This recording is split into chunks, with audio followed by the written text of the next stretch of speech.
పవన్ కళ్యాణ్ కోసం 15 ఏళ్ల నుంచి ఇప్పటి వరకు కూడా ఇంకా వెయిట్ చేస్తున్న ఒక వీరాభిమాని ఒక ఆవేదపూరితమైన సందేశాన్ని కూడా ఆయన మీడియా ముఖంగా చెప్పడం జరుగుతుంది. అయితే 15 ఏళ్ల నుంచి ఇంకా కూడా పవన్ కళ్యాణ్ కోసం జనసేనాని కోసం ఇంకా వెయిట్ చేస్తున్నాడంటే ఆయన ఏ విధమైనటువంటి వీరాభిమాని పవన్ కళ్యాణ్కి మనం ఇక్కడ అర్థం చేసుకోవచ్చు. సో అప్పట్లో తీన్ మార్చ్ సినిమా షూటింగ్ జరిగేటప్పుడు ఆ వీరాభిమాని మాత్రం మెగా ఫ్యామిలీని ఉద్దేశించి ఒక అద్భుతమైన కథ రాసుకున్నాడంట. సో అప్పట్లో ఆయన కథలు కూడా రాసుకునేవాడు కాబట్టి మెగా ఫ్యామిలీ అంటే ఆయనకు చాలా చాలా చాలా అభిమానం కాబట్టి మెగా ఫ్యామిలీని ఉద్దేశించి ఒక కథ మాత్రం రాసుకున్నాడంట.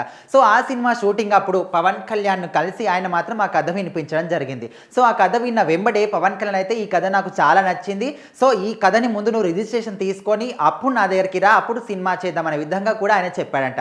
సో మరి అప్పటి నుంచి కూడా వీరాభిమాని ఎవరంటే ఆయన పేరు పల్నాడు జిల్లాకు చెందినటువంటి చల్లువాది నాగమల్లేశ్వరరావు. సో ఆయన ఆ కథ రాసుకున్న తర్వాత పవన్ కళ్యాణ్ ఓకే చెప్పిన తర్వాత రిజిస్ట్రేషన్ కోసం అయితే సుమారుగా 2 సంవత్సరాలు రిజిస్ట్రేషన్ కోసం అయితే తిరిగాడంట. సో తర్వాత అప్పటి నుంచి ఇప్పటి వరకు కూడా 13 ఏళ్ళగా పవన్ కళ్యాణ్ ఎప్పుడు కలుద్దాం, ఆయనకి ఎప్పుడు ఈ కథ గురించి చెప్పడం, ఎప్పుడు సినిమా తీద్దాం అనే విధంగా అయితే ఆయన ఇప్పటి వరకు 13 ఏళ్ళు ఆ రిప్లేస్ ఆ 2 ఏళ్ళు. సో ఈ 15 ఏళ్ళ నుంచి ఇంకా కూడా పవన్ కళ్యాణ్ కోసం ఆయన కలవడానికి ఆయన కథ చెప్పడానికి ఇప్పటికి కూడా వెయిట్ చేస్తున్నాడు చల్లువాది నాగమల్లేశ్వరరావు. సో మరి దానికి సంబంధించి అంటే ఎప్పటికైనా ఇప్పుడైతే ఆయన అప్పట్లో ఓన్లీ సినిమా హీరోగానే పవన్ కళ్యాణ్ ఉండేవాడు. సో ఇప్పుడు ఆయన 2024కు సంబంధించి 100% స్ట్రైక్ రేట్తో డిప్యూటీ సీఎంగా ఇంకా కొన్ని 6 శాఖలకు సంబంధించి కూడా మంత్రిగా కూడా ఉన్నటువంటి పవన్ కళ్యాణ్ ఇప్పుడు చాలా బిజీగా ఉన్నాడు. సో ఈ బిజీ లైఫ్లో అసలు తాను పట్టించుకుంటాడా లేదా అనే విధంగా ఆయన మీడియా ముందుకు వచ్చి తన ఆవేదన అయితే వ్యక్తం చేయడం జరిగింది. సో మనం ఇక్కడ క్లియర్గా చూసుకోవచ్చు ఆయన ఏ విధమైనటువంటి సందేశాన్ని పంపాడో.